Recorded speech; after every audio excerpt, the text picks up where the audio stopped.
Bon mardi! Je me présente, Chanie Lapointe, sexologue spécialisée en périnatalité et petite enfance et fière maman d'un beau petit garçon de 16 mois. C'est moi qui se cache derrière le contenu de la page S'exprimer sur la périnatalité. Et puis voici ma première capsule vidéo d'éducation à la sexualité qui porte sur le thème de l'allaitement et la sexualité. Est-ce qu'il peut y avoir cohabitation de ces deux réalités-là? J'ai envie de partager ce contenu-là avec vous parce que j'ai constaté à quel point il y a vraiment beaucoup de mythes et de préjugés qui entourent ce sujet-là. Puis, donc, j'avais envie de démêler ça avec vous, mais aussi d'aborder des pistes de solutions autres que le sevrage. Donc, premièrement, comment est-ce qu'on fait pour savoir qu'une personne fait face à ce dilemme-là qui est de choisir entre sexualité et allaitement? Bien évidemment, ça passe par des commentaires qu'on peut entendre de la bouche de la personne qui allaite, de sa partenaire et de son entourage ou de son entourage.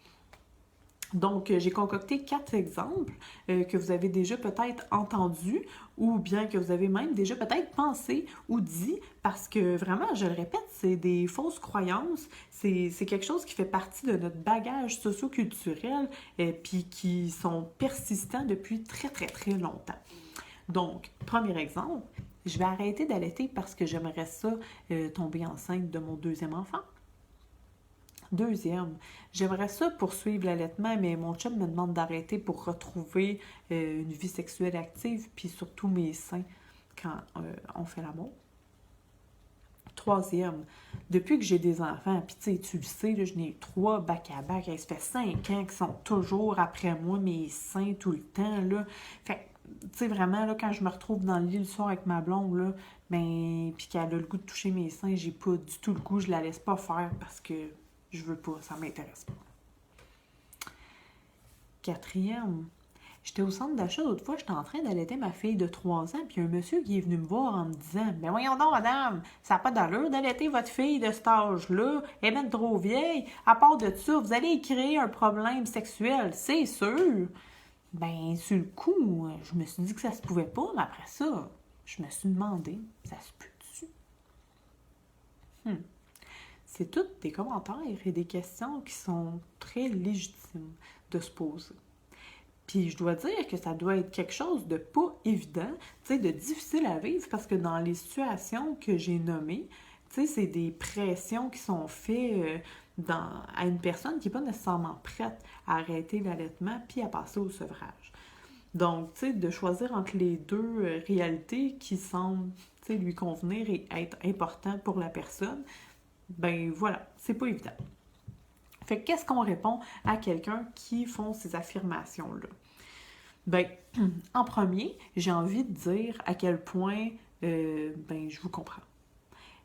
Parce que ce que ça cache souvent, ces commentaires-là, c'est que c'est pas évident de toujours jongler entre nos différents rôles de personnes, de parents et d'amants ou d'amantes. Puis, tu sais, on aurait le goût d'être le meilleur de nous-mêmes, toujours, dans tous nos rôles, donner le meilleur tout le temps, mais ça se peut pas. Puis c'est une espèce d'acceptation qu'il faut faire que des fois, ça peut être difficile. Puis aussi, ben, on le sait, en tant que parent, hein, on se fait souvent juger dans nos choix, puis autant par les personnes de notre entourage que par des inconnus. Puis, tu sais, je dirais que dans à peu près 99% des fois, les gens ne sont pas mal intentionnés.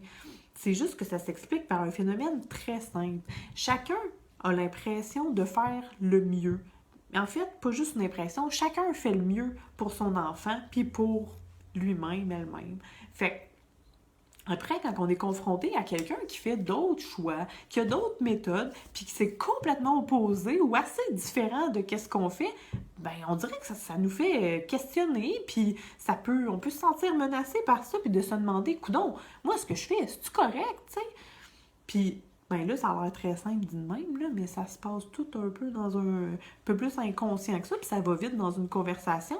Fait que, tu sais, c'est ça qui peut faire qu'après, on peut faire des commentaires un peu plus à connotation culpabilisante ou avoir un ton un peu plus jugeant Puis ce regard des autres-là, des fois, on est bien capable de le supporter, tu sais, puis d'autres fois, on a plus de difficultés. Puis tout ça, c'est bien légitime. Puis ça fait partie des vies de tous les parents.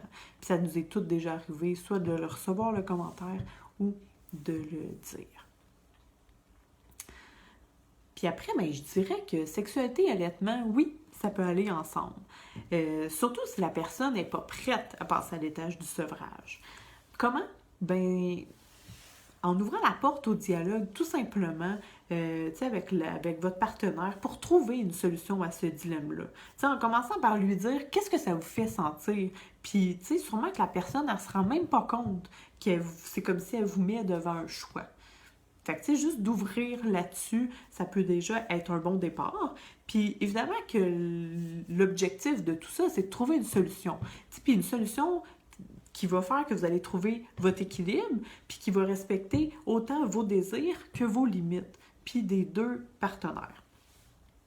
Puis, ben, j'ai 3 petits exemples pour vous de solutions autres que le sevrage. Premièrement, il y a des couples qui vont intégrer le réflexe d'éjection qui peut arriver lors de l'orgasme ou quand on stimule les seins et les mamelons pendant la relation sexuelle.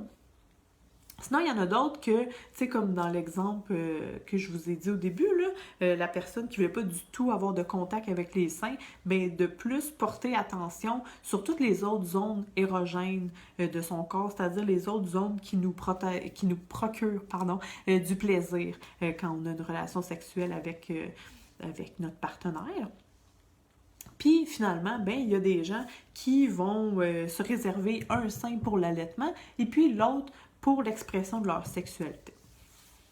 Bref, les possibilités, là, c'est juste 3 exemples, mais les possibilités sont super grandes, là. Allez-y avec votre couleur, avec votre imagination, puis avec vos préférences.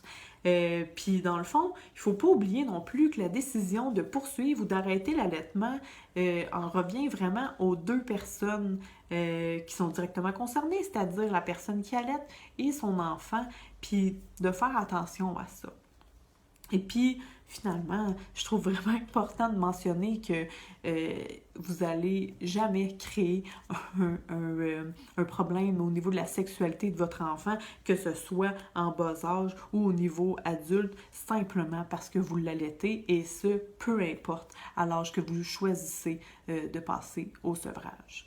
Donc voilà, c'était ça pour le thème de la cohabitation entre allaitement et sexualité. Si vous avez des questions, des commentaires, n'hésitez pas à me les faire parvenir. Et puis, ben, je vous souhaite une bonne fin de journée et à bientôt! Au revoir!